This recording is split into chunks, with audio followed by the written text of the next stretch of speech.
Bab 2891. Hanya ada satu hal yang dia tahu. Tidak mungkin untuk memecahkan susunan hanya dengan mengandalkan terus-menerus membunuh binatang angin. Jack, mengapa binatang angin tidak menyerangku? Kata Rudy pada Jack. Jack telah mendorong Rudy di belakangnya sebelumnya, tetapi seiring berjalannya waktu, Rudy terkejut menyadari bahwa binatang buas itu tampaknya tidak melihatnya sama sekali. Semua serangan jatuh pada prajurit yang mengandalkan diri mereka sendiri untuk memasuki tingkat kelima. Dia benar-benar diabaikan sebagai tanggungan. Bahkan tanpa perlindungan Jack, binatang angin tetap mengabaikannya, tidak menyerangnya. Itu sebenarnya memberi Jack lebih banyak ruang untuk bersantai, tidak perlu melindungi Rudy. Semuanya, cepat cari tahu sesuatu. Kita bisa membiarkan ini terus berlanjut, atau kita semua akan tersingkir. Aku tidak bisa bertahan lebih lama lagi. Seorang pria dari paviliun rusa menjerit kesengsaraan. Tepat setelah dia mengatakan bahwa seekor binatang angin menggigit lengannya. Gigitan binatang angin itu sangat kuat. Dengan tarikan, itu merobek lengan pria itu. Murid dari paviliun rusa menjerit kesakitan. Pada saat itu, seluruh tubuhnya melemah karena cedera. Dia didorong ke bawah oleh binatang angin yang menyerang dan kepalanya dipenggal dalam sekejap. Semua orang melihat pemandangan itu dan tiba-tiba merasakan hawa dingin di punggung mereka. Setelah murid itu meninggal, ruang di depannya tiba-tiba terdistorsi saat ia berubah menjadi cahaya abu-abu, memasuki ruang terdistorsi di depannya. Itu berarti orang itu sudah kalah, dan diusir. Selain Jack, semua orang memiliki ekspresi gelap di wajah mereka. Itu baru permulaan. Ada semakin banyak orang setelah itu yang jatuh ke serangan binatang angin baik karena mereka lengah atau mereka telah menggunakan semua energi mereka yang sebenarnya. Setelah mereka dibunuh oleh binatang angin, mereka dieliminasi dengan cara yang sama. Semua prajurit itu berhasil naik ke tingkat kelima karena bakat dan keterampilan mereka yang luar biasa. Mereka semua secara alami memiliki arogansi prajurit yang kuat, jadi mereka semua ingin menjadi satu-satunya pemenang. Namun, semakin mereka ingin menjadi pemenang, semakin mereka panik. Lagi pula, mereka masih belum mengetahui situasinya pada saat itu. Pemenang perlu memecahkan arai, tetapi tidak ada dari mereka yang tahu apa arai itu. Tidak mungkin mereka bisa memecahkan arai. Saat semua orang merasa tersesat, sebuah teriakan terdengar di kejauhan, "Aku mengerti sekarang. Aku ingat." Jadi, begitulah adanya. Jack adalah orang yang mengatakan semua itu. Pada saat itu, dia mengayunkan pedangnya dan berteriak kegirangan. Setelah murid paviliun rusa itu meninggal, Jack telah melihat semua yang telah terjadi. Dia ingat sesuatu ketika dia melihat murid itu berubah menjadi cahaya abu-abu dan diserap oleh ruang. Itu berkat ingatan para pahlawan kuno. Para prajurit itu telah melihat susunan yang tak terhitung jumlahnya. Setelah arai diaktifkan kembali, Jack segera mengetahuinya. Dia mengira bahwa arai itu sangat istimewa, tetapi ternyata sangat sederhana.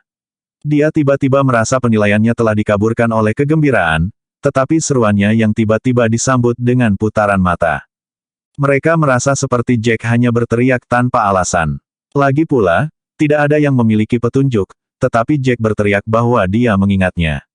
Semua orang merasa Jack terlalu licik. Bab 2892. Sebelumnya, Edgar telah sepenuhnya fokus berdebat dengan Albert, tetapi dia tidak melupakan betapa tidak sopannya Jack. Bahkan dengan sikapnya yang rendah hati dan ramah, Jack tetap bersikap dingin padanya. Itu sangat memalukan bagi Edgar. Edgar segera membalas kata-kata Jack, "Apa yang kamu bicarakan secara membabi buta? Semua orang di sini tidak dapat menemukan apapun bahkan setelah bekerja bersama, tetapi kamu mengaku tahu segalanya. Bahkan jika kamu ingin membual, kamu harus melakukannya di waktu yang tepat. Jangan berpikir bahwa kami akan melihatmu hanya karena kamu mengatakan sesuatu saat ini." Kata-kata Edgar membuat Rudy marah. Rudy balas berteriak, "Apa maksudmu dengan ini? Jika Jack mengatakan itu berarti dia yakin. Kamu hanya mencoba untuk menjadi kecil." Edgar tertawa dan menepisnya, "Jangan menilai orang lain dengan standarmu sendiri. Pelit. Menurutmu Jack itu benar atau mulia? Aku ingin melihat apa yang dia pikirkan. Jangan bilang dia tahu bagaimana memecahkan arai, saya tidak akan percaya." Banyak orang di sekitar mereka setuju dengan kata-kata Edgar. Edgar benar, kami bahkan belum menemukan satu hal pun, tetapi orang ini tiba-tiba berteriak bahwa dia telah menemukan jawabannya. Apa yang bisa dia temukan? Saya menolak untuk percaya bahwa satu orang bisa tiba-tiba mengetahui segalanya ketika kita semua belum membuat kemajuan apapun. Orang ini mungkin baru saja mendapat sedikit inspirasi, dan mencoba menyombongkan diri bahwa dia telah menemukan jawabannya. Semua orang tampaknya setuju dengan sentimen itu. Mereka merasa seperti Jack baru saja mendapat pencerahan, tetapi dia secara alami tidak peduli tentang bagaimana orang lain memandangnya. Dia menghela nafas ketika dia memikirkan susunan yang sama di benaknya ketika dia melawan binatang angin. Setelah seseorang akhirnya meninggal, dia merasakan sesuatu yang akrab dan dengan mudah menemukan nama Arai dalam ingatannya. Dia tiba-tiba melebarkan matanya saat dia bergumam, Arai Pantom. The Phantom Arai adalah sebuah arai yang hanya bisa dibuat oleh para warrior dari dunia kelas 1. Prajurit dunia kelas 2 tidak memiliki kemampuan. Namun, itu muncul di dunia berputar, yang membuktikan bahwa dunia yang berputar pasti memiliki hubungan dekat dengan dunia kelas 1. Kota-kota yang tersisa atau formasi kuno itu semuanya diciptakan oleh para pejuang dari dunia kelas 1. Dengan pemikiran itu, mata Jack berbinar gembira. Suara ejekan bisa terdengar di sekitarnya. Semua orang melihat ke arah Jack saat mereka menangkis binatang buas, ingin melihat apa yang akan dilakukan Jack. Jack dengan ringan mendengus, mengabaikan semua orang saat dia mencengkeram pedang abu-abu di tangannya. Tiba-tiba, ujung pedangnya diarahkan ke lehernya, tampak seperti akan bunuh diri. Semua orang tercengang melihat pemandangan itu. Apa yang coba dilakukan bocah ini? Apakah dia mencoba bunuh diri? Apakah dia menyerah karena dia tahu dia tidak akan bisa melewatinya? Bab 2893, pasti begitu. Orang itu membual jauh lebih awal, tapi sebenarnya tidak bisa mendukungnya. Jadi dia mencoba bunuh diri untuk menghindari rasa malu. Kata-kata kasar itu bergema di sekitar Jack. Tidak ada satu orang pun yang berpikir bahwa dia bisa melakukan apa saja. Jack tidak peduli apa yang dipikirkan orang lain. Dia hanya menarik napas dalam-dalam sambil menggerakkan tangannya. Semua orang mendengar suara menusuk, dan darah segera mengalir dari tenggorokan Jack. Ini adalah pertama kalinya dia merasakan hidupnya perlahan menghilang. Itu adalah perasaan hampir mati, tetapi Jack sama sekali tidak panik. Meskipun semua orang telah membicarakan badai, merasa bahwa tindakan gilanya adalah dia menyerah, tidak ada yang berharap Jack benar-benar melakukannya. Orang ini benar-benar bunuh diri. Jika dia benar-benar ingin menyerah dan meninggalkan tempat ini, dia bisa saja berhenti berkelahi dan membiarkan binatang buas menghabisinya. Apakah dia perlu bunuh diri? Apakah dia pikir itu akan terlihat menyedihkan? Jadi bagaimana jika itu terjadi? Akankah kita melihat dia dalam cahaya yang lebih baik?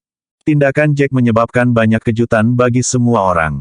Mereka tidak mengerti mengapa Jack melakukannya. Bahkan Rudy pun panik.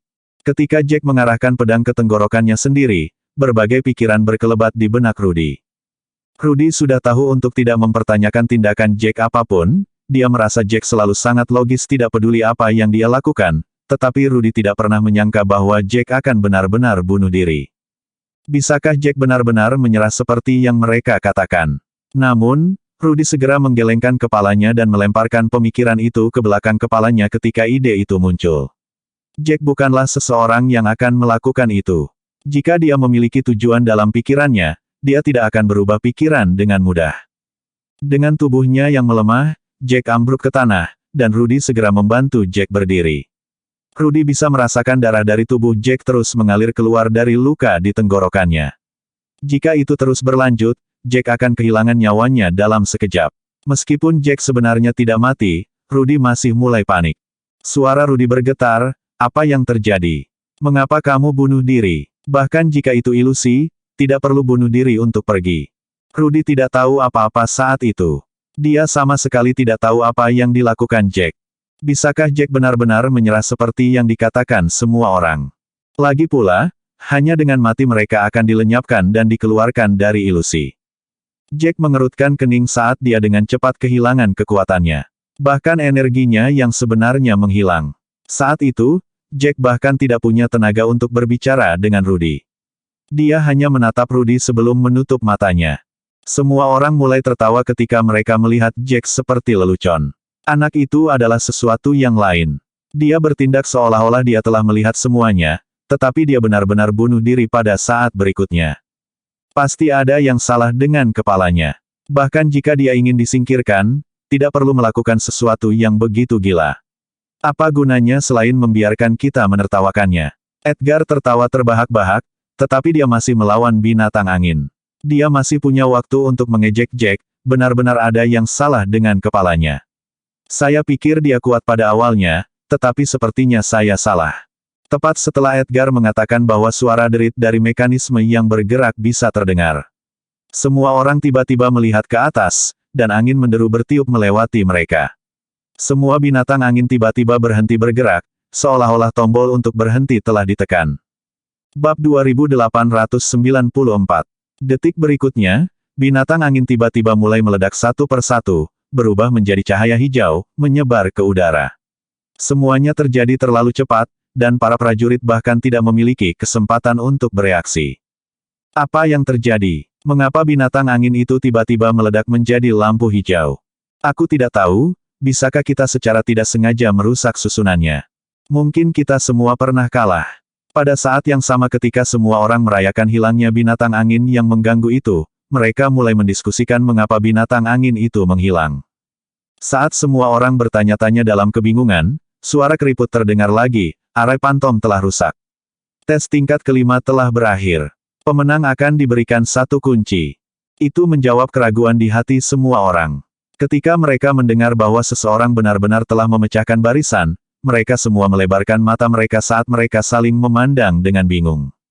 Pada saat itu, mereka hanya memiliki satu pikiran dalam pikiran. Mereka semua bertanya-tanya master mana yang telah memecahkan susunan ketika semua orang bingung. Mereka masih belum mengetahui apa itu pantom arai. Mereka tidak tahu apa kelas pantom arai itu, tetapi itu tidak menghentikan mereka untuk merasa terkejut. Edgar mengerutkan kening saat dia dengan enggan melihat sekeliling. Dia adalah murid terpilih dari klan kelas 8. Dia seharusnya menjadi yang paling baik di antara semua prajurit. Bahkan jika susunannya telah rusak, dia seharusnya yang memecahkannya, bukan orang lain. Dia tiba-tiba berbalik untuk melihat Albert dan sedikit santai ketika dia melihat bahwa Albert juga melihat sekeliling dengan bingung. Itu berarti bukan Albert yang memecahkan arai. Jika Albert adalah orangnya, maka Albert pasti tidak akan melewatkan kesempatan untuk pamer di depannya. Siapa lagi kalau bukan Albert? Dia kurang lebih tahu semua murid yang dipilih dari klan kelas tinggi. Namun, selain Albert, sebagian besar wajah di sini adalah orang asing. Tidak satu pun dari mereka adalah murid terpilih dari klan tingkat tinggi. Paling-paling, mereka adalah murid batiniah. Tepat saat dia sibuk memikirkan berbagai hal, cahaya keemasan redup turun dari atas. Cahaya perlahan menghilang saat turun, mengungkapkan kunci emas di depan semua orang. Itulah kunci untuk mencapai tingkat ke-6. Aturannya sangat jelas. Hanya orang yang memecahkan susunan yang bisa mendapatkan kuncinya, dan kuncinya hanya akan memungkinkan satu orang untuk mencapai tingkat ke-6. Semua orang memiliki ekspresi iri di wajah mereka. Tidak ada yang tahu apa yang akan terjadi pada level ke-6 atau tes apa yang akan terjadi, tetapi semua orang tahu akan ada hadiah yang luar biasa. Mereka pasti akan sangat diuntungkan jika mereka mendapatkan hadiah untuk diri mereka sendiri. Dengan pemikiran itu, beberapa dari mereka memiliki keinginan untuk mencuri kuncinya. Dengan ledakan, seseorang kehilangan kesabarannya saat seorang pria berjubah hijau melesat ke depan seperti bola meriam, langsung menuju kunci emas untuk mencurinya. Meskipun dia takut dengan pembatasan, dia merasa itu akan menjadi keuntungan yang terlalu besar jika dia berhasil mendapatkan kuncinya. Dia hanya tinggal satu kunci lagi untuk mencapai tingkat ke-6. Keserakahan menguasainya saat dia meraih kuncinya. Dalam sekejap, dia hanya berjarak 3 kaki dari kunci emas. Bab 2895. Saat dia semakin dekat dengan kuncinya, senyum pria itu semakin dalam, kunci itu milikku. Dia mengeluarkan raungan bersemangat saat dia meraih kunci dengan sekuat tenaga. Namun, kilat ungu tiba-tiba turun dari langit pada saat itu. Semua orang hanya mendengar suara retakan saat petir menyambar tepat pada pria itu. Pria itu menjerit kesakitan saat seluruh tubuhnya mulai berkedut. Kulitnya mulai menghitam saat dia dibakar. Dia sudah berhenti bernapas pada saat tubuhnya menyentuh tanah. Dia telah terbunuh oleh petir yang menyambarnya. Semua orang bergidik ketika mereka melihat pemandangan itu. Ketika kunci emas telah turun, semua orang memiliki pikiran serakah di benak mereka. Namun, pria berjubah hijau adalah satu-satunya orang yang mencoba mencuri kuncinya. Lagi pula, semua orang masih memiliki garis yang tidak akan mereka lewati. Mereka tahu bahwa mereka dapat dihukum dengan sangat baik oleh hukum jika mereka melakukan tindakan apapun.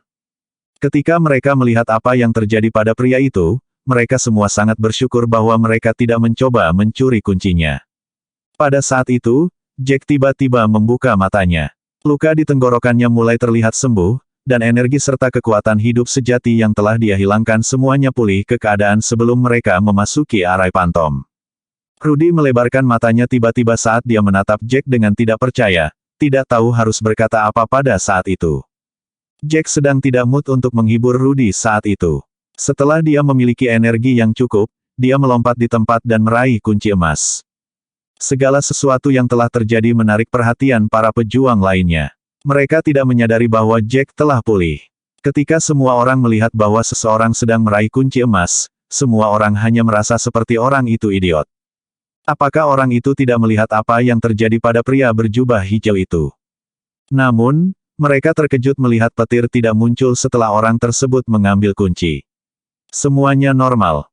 Mengapa petir tidak menyambarnya? Orang ini mencoba mencuri kuncinya. Seseorang berteriak dengan mata melebar. Namun, orang lain segera menjawabnya, apakah kamu bodoh? Kuncinya dimaksudkan untuk pemenang. Karena dia tidak terkena hukum ketika dia mengambil kunci, maka harus jelas siapa dia. Saat orang itu mengatakan bahwa seruan kaget terdengar lagi. Itu karena Jack sudah berbalik, dan wajahnya yang dikenalnya terlihat oleh semua orang. Mereka semua melebarkan mata mereka ketika mereka melihat Jack seperti mereka telah melihat hantu. Mereka benar-benar melihat hantu. Apakah Jack tidak menggorok lehernya sendiri? Mengapa Jack berdiri di sana seolah-olah tidak ada yang terjadi, memegang kunci emas? Mungkinkah Jack yang memecahkan susunannya? Semua yang dia lakukan sebelumnya, benar-benar untuk memecahkan arai pantom. Namun, itu sedikit tidak masuk akal. Bisakah menebas leher sendiri menjadi kunci untuk memecahkan arai pantom? Berbagai pemikiran terbentuk dan mereka merasa benar. Bocah itu mungkin benar-benar telah melanggar barisan sebelumnya. Albert merasakan sedikit kecemburuan, tetapi dia tidak melihat Jack sebagai musuhnya pada akhirnya. Jack memiliki kunci emas dan akan naik ke tingkat ke-6. Bahkan jika dia tidak menyukainya, dia masih harus berurusan dengan Edgar terlebih dahulu. Bab 2896. Dia tertawa ketika dia berkata kepada Edgar, kamu benar. Dia benar-benar melanggar barisan sebelumnya. Jack benar-benar sesuatu yang lain. Dia lebih baik daripada kamu dalam hal bakat dan kecerdasan. Edgar tampak seperti ditampar oleh kata-kata itu. Dia menatap Albert dengan tatapan penuh kebencian. Albert menertawakannya, dan ketika mereka berdua akan bertengkar lagi, ruang di sekitar mereka tiba-tiba berubah, mengelilingi semua orang. Jack menarik napas dalam-dalam, tidak melawan ruang terdistorsi di sekitarnya. Setelah beberapa saat, ruang di sekitarnya kembali normal. Dia membuka matanya lagi, dan kemudian dia menyadari bahwa dia telah meninggalkan dunia yang gelap dan kuning itu, dan tiba di dunia yang gelap gulita. Untungnya, Rudy ada di sisinya. Rudy melebarkan matanya saat dia melihat sekeliling dengan kaget. Distorsi tiba-tiba sebelumnya benar-benar membuatnya takut. Rudy mengulurkan tangan untuk meraih lengan Jack, takut terjadi sesuatu. Jack menoleh untuk melihat Rudy, jangan khawatir, ruang tiba-tiba terdistorsi lebih awal untuk memisahkan kita semua. Rudy mengangguk, melebarkan matanya saat dia masih melihat sekeliling dengan ketakutan. Pada saat itu, mereka dikelilingi oleh kegelapan, tetapi anehnya, mereka dapat melihat satu sama lain dengan jelas tanpa cahaya. Setelah beberapa saat, Rudy berkata, apakah kita dalam ilusi atau dunia nyata sekarang? Pertanyaan itu mengejutkan Jack saat dia mengerutkan kening, mengaktifkan energi sejatinya. Tidak ada yang berubah, dan bahkan Jack tidak tahu di mana mereka berada. Jack menggelengkan kepalanya, aku juga tidak tahu. Rudy bertanya lagi, apakah ini tingkat ke-6? Jack menggelengkan kepalanya lagi. Meskipun mereka mungkin berada di tingkat ke-6, dia tidak dapat membuat tekad itu tanpa informasi lebih lanjut. Waktu perlahan berlalu, dan kegelapan menyelimuti mereka berdua. Saat mereka mulai merasa tersesat, sesosok tiba-tiba muncul di depan mereka. Itu adalah orang tua yang bijaksana. Pria itu mengenakan jubah putih dan tampak seperti dewa. Kemunculannya yang tiba-tiba membuat Jack dan Rudy terkejut saat mereka mundur selangkah. Pria itu perlahan berbalik, menatap mereka berdua dengan tatapan yang sangat dingin. Jack menarik napas dalam-dalam saat dia tiba-tiba waspada. Pria itu memandang Jack sebentar sebelum berkata dengan nada dingin, "Jangan masuk ke tingkat ke-6. Pegang kuncinya. Setelah Anda memiliki keterampilan untuk menantang tingkat ke-6, Anda boleh datang lagi." Jack tercengang oleh kata-kata itu, dan dia tidak lagi waspada. Dari suaranya, dia bisa tahu bahwa pria itu adalah orang yang membacakan aturan. Jika Jack tidak salah, lelaki tua itu seharusnya bukan manusia, tetapi secuil wasiat yang ditinggalkan dari zaman kuno. Bahkan mungkin itu adalah wadah roh. Tidak peduli apa, itu masih sesuatu yang tertinggal dari zaman kuno untuk membantu mengaktifkan arai. Jack menarik napas dalam-dalam dan berkata, "Kamu pikir saya tidak memiliki apa yang diperlukan untuk memasuki level ke-6 sekarang? Saya pasti akan kalah dalam ujian di sana." Suara Jack memiliki nada arogansi saat dia bertanya. Selama ini, dia tidak pernah gagal. Meskipun dia tidak tahu apa ujian untuk level ke-6, dia seharusnya dapat dengan mudah melewatinya dengan keterampilannya saat ini.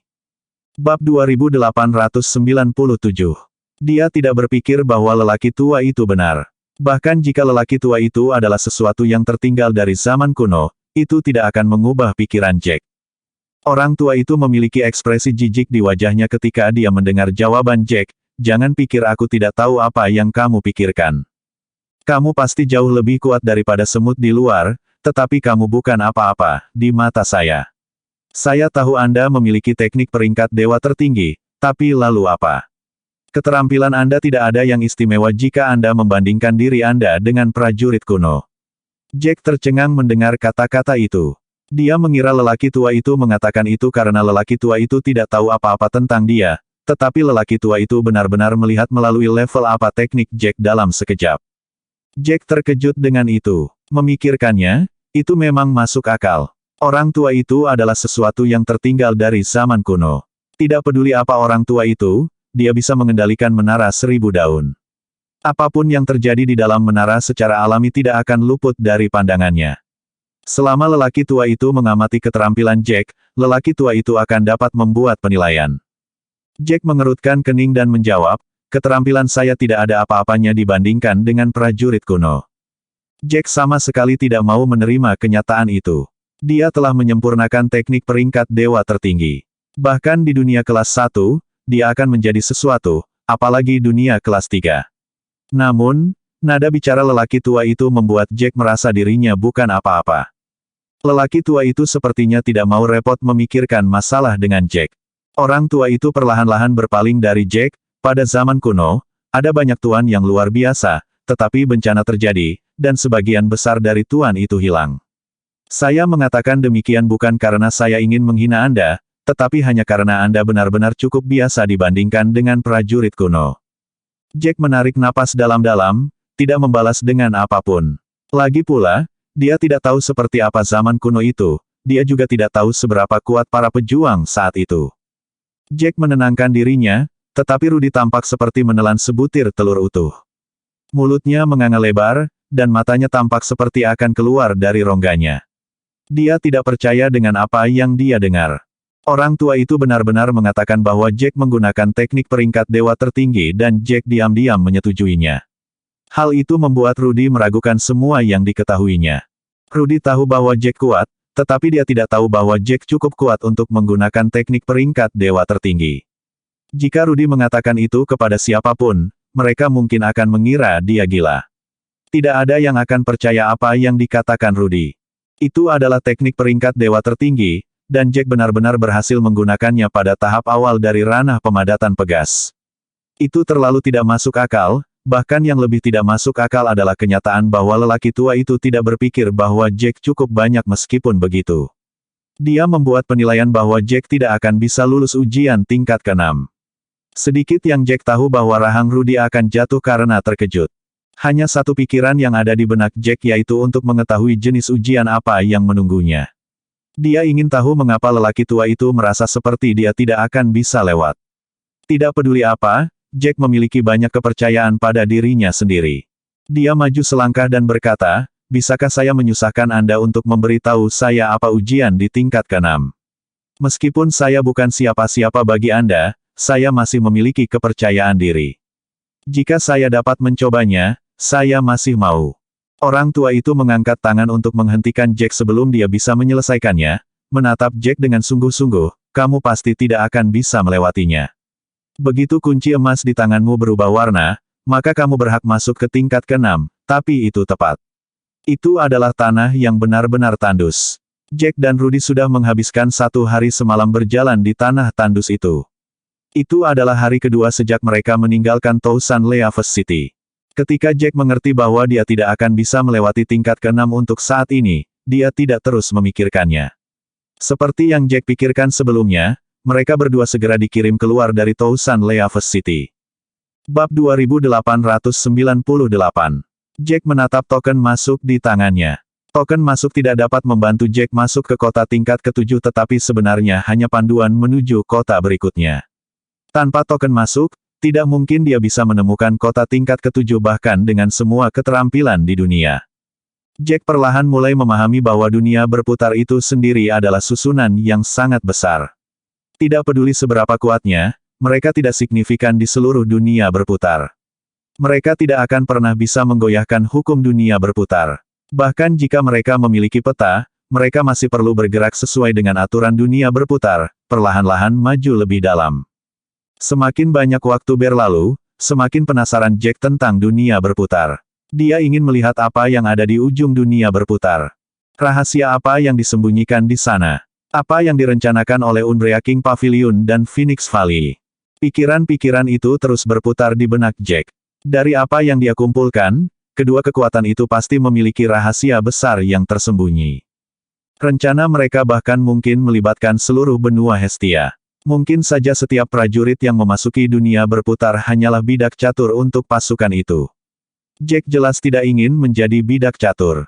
Bahkan jika dia tidak memiliki keterampilan untuk menjadi pemain catur pada saat itu, dia tetap tidak ingin dipermainkan oleh orang lain.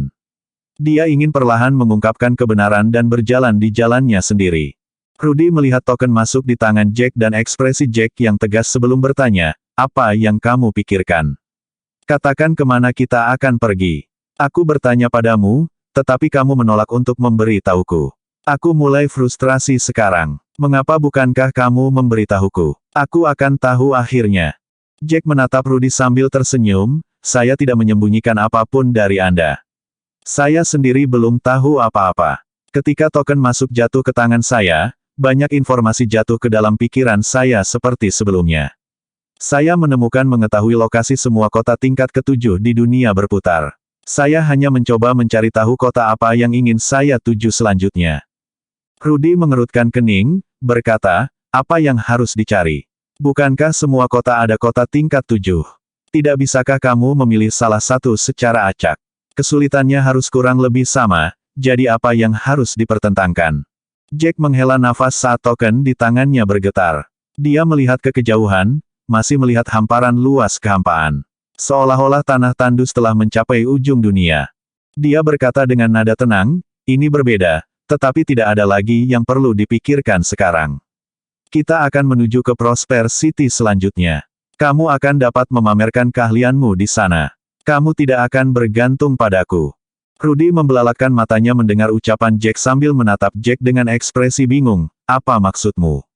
Aku bisa memamerkan keahlianku tapi aku hanya akan dipukuli seperti sampah. Tidak ada yang bisa kulakukan. Bukan karena Rudy merendahkan dirinya, hanya saja kondisi mental Rudy terlalu menderita akhir-akhir ini.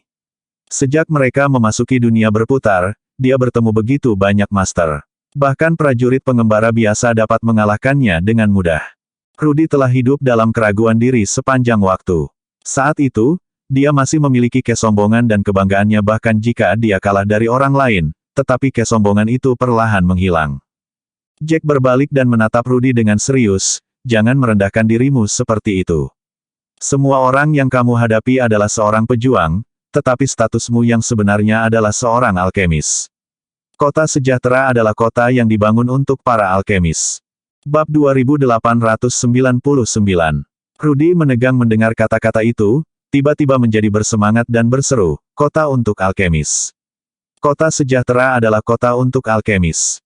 Jack mengangguk saat Jack perlahan mengangkat kepalanya, menatap langit kelabu. Dunia berputar adalah tempat yang sangat istimewa. Kota-kota tingkat ketujuh lainnya kurang lebih sama, tetapi hanya kota Prosper yang memiliki indikasi di sebelahnya. Tertulis dengan jelas bahwa kota Prosper adalah kota yang dimaksudkan untuk menguji alkemis. Semua alkemis bisa menuju ke sana. Dengan konfirmasi Jack, Rudy dengan bersemangat melompat-lompat dan bersorak. Dia memiliki ekspresi bersemangat di wajahnya. Jack merasa sedikit senang melihat betapa bersemangatnya Rudy. Dia bertanya-tanya apakah dia harus pergi ke Prosper City atau ke tempat lain. Sebenarnya, Jack punya banyak pilihan. Bagaimanapun, dia tidak lemah dengan cara apapun. Setelah memikirkannya sebentar, dia memutuskan Prosper City. Rudy adalah salah satu alasannya, tetapi terlebih lagi dia ingin mendapatkan hadiah dari Prosper City. Dia mungkin melakukannya dengan sangat baik di Thousand Leaves City, tetapi dia belum mendapatkan hadiah apapun. Karenanya dia ingin mendapatkan lebih banyak barang berharga dari kota tingkat ketujuh. Setelah memikirkannya, dia menjadikan Prosper City sebagai tandanya. Prosper City telah dibangun untuk menguji para alkemis, jadi isinya secara alami akan menargetkan para alkemis. Hadiah yang diberikan pasti akan menguntungkan para alkemis juga. Ini mungkin beberapa bahan yang berharga dan bermutu tinggi. Jika itu tidak berguna untuk dirinya sendiri, dia bisa menjualnya untuk kristal roh. Dia juga bisa menggunakan bahan-bahan itu untuk memurnikan pil dan menjual pil untuk lebih banyak kristal roh. Bagi Jack, dua hal terpenting adalah meningkatkan keterampilannya dan mendapatkan kristal roh. Setelah Rudy menari-nari dalam kegembiraan, dia perlahan mulai tenang. Namun, dia masih sangat senang ketika dia berkata, "Ayo cepat dan pergi. Saya tidak bisa menunggu lebih lama lagi. Apakah Anda tahu betapa tertahannya perasaan saya? Meskipun saya telah melihat banyak hal bergerak maju dengan Anda, saya tidak mengandalkan diriku sendiri pada akhirnya. Ini akan berbeda di Prosper City. Aku bisa mengandalkan diriku sendiri sekali." Jack mengangguk sambil menepuk bahu Rudy, menunjuk ke depan dan berkata, "Kota sejahtera jauh dari sini." Rudy mengangguk emosional, dan mereka berdua dengan cepat menuju Prosper City. Mereka benar-benar agak bodoh. Mereka harus memikirkan perintah mereka sebelum mengeluarkannya. Bagaimana mungkin Jack datang ke kota sejahtera? Dia sangat kuat, sehingga dia secara alami akan memilih kota tingkat ketujuh lainnya.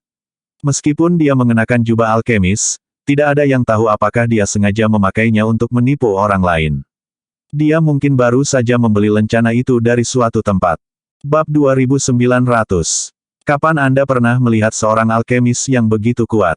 Semua alkemis terjun ke dalam seni, bagaimana mereka bisa punya waktu untuk berlatih pertempuran? Jen Morales adalah seorang alkemis yang dibesarkan oleh Umbrea King Pavilion. Dia memiliki cukup banyak kebanggaan. The Umbrea King Pavilion adalah suatu tempat yang membudidayakan prajurit, jadi alkemis hanya mengambil sebagian kecil. Ketika mereka berada di klan, mereka dihormati karena status mereka sebagai seorang alkemis.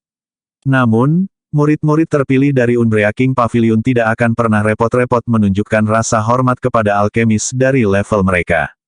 Murid-murid yang terpilih merasa seperti para alkemis hanya ada di sana untuk memberikan layanan, dan bahwa para alkemis bukanlah hal yang istimewa. Itulah mengapa Jen tidak terlalu menyukai prajurit. Mark Wright adalah pemimpin semua alkemis dari Umbrea King Pavilion untuk perjalanan ke dunia berputar, dan tentu saja tidak bisa membiarkan emosi menguasai dirinya seperti ini. Mark menatap Jen dan berkata, "Karena itu perintah dari atas, kita harus patuh. Kamu tidak perlu peduli jika Jack datang ke sini atau di tempat lain. Kita hanya perlu mendengarkan perintah dari para petinggi. Sebagai selama kita melihat Jack, kita harus melaporkan keberadaannya. Kita tidak bisa membiarkan dia bersenang-senang." Jen mengangkat alis, siapa sebenarnya yang tersinggung oleh Jack? Mengapa kita melakukan ini? Mereka hanya mengeluarkan perintah tanpa menjelaskan apapun. Mark mengerutkan kening, merasa seperti Jen sedikit melewati batas. Namun, Jen benar-benar memiliki beberapa keterampilan, jadi Mark tidak bisa terlalu menyinggung Jen.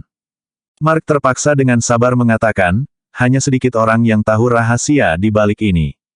Jen mendengus sambil menatap Mark, "Aku tidak tahu apakah ada orang lain yang tahu tentang itu, tapi aku tahu bahwa kamu pasti tahu. Aku tahu mengapa bahkan jika kamu tidak memberi tahuku. Banyak orang kita mati di Blackstone City, semua orang sudah mengatakan bahwa seseorang bernama Jack yang melakukannya.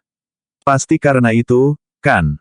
Menurut pendapat saya, jadi bagaimana jika mereka semua mati? Mereka hanya tidak memiliki keterampilan, dan terbunuh. Kami memilikinya banyak orang, tapi Jack masih lolos. Siapa yang harus disalahkan selain diri mereka sendiri karena menjadi sampah? Mark dengan marah memarahi, diam sekarang. Ini bukan sesuatu yang bisa kamu bicarakan. Tidak peduli apa, kita hanya perlu mengikuti perintah. Setelah Mark mengatakan itu, bibir Jen berkedut sedih, tapi dia tidak ingin melawan Mark di depan banyak orang. Itu akan terlalu berarti. Meskipun Jen selalu melakukan apapun yang diinginkannya, Jen tetap tidak ingin melewati batas. Mark melirik Jen dengan jijik. Jika Jen tidak begitu terampil, Mark tidak akan memilih Jen untuk menjadi bagian dari tim saat itu. Dia tidak ingin repot-repot menatap Jen lagi saat dia berbalik dan terus berjalan ke depan. Ada 20 alkemis dari Undrea King Pavilion yang tiba di Prosper City. 20 alkemis itu semuanya adalah alkemis yang sangat baik yang telah dikeluarkan oleh Pavilion Undrea King banyak sumber daya. Jika bukan karena perintah itu, 20 dari mereka mungkin sudah memasuki kota. Namun, perintah itu menginstruksikan mereka untuk tetap berada di luar kota selama 6 hari. Ini sudah hari ketiga, jadi beberapa dari mereka sedikit frustrasi. Mark sudah berjalan ke tempat lain karena betapa tidak senangnya dia dengan Jen. Beberapa alkemis mengikuti Mark juga. Para alkemis dari Undrea King Pavilion tiba-tiba terpecah menjadi 2 faksi. Mereka yang tetap tinggal adalah orang-orang yang tidak senang dengan perintah itu. Bersambung.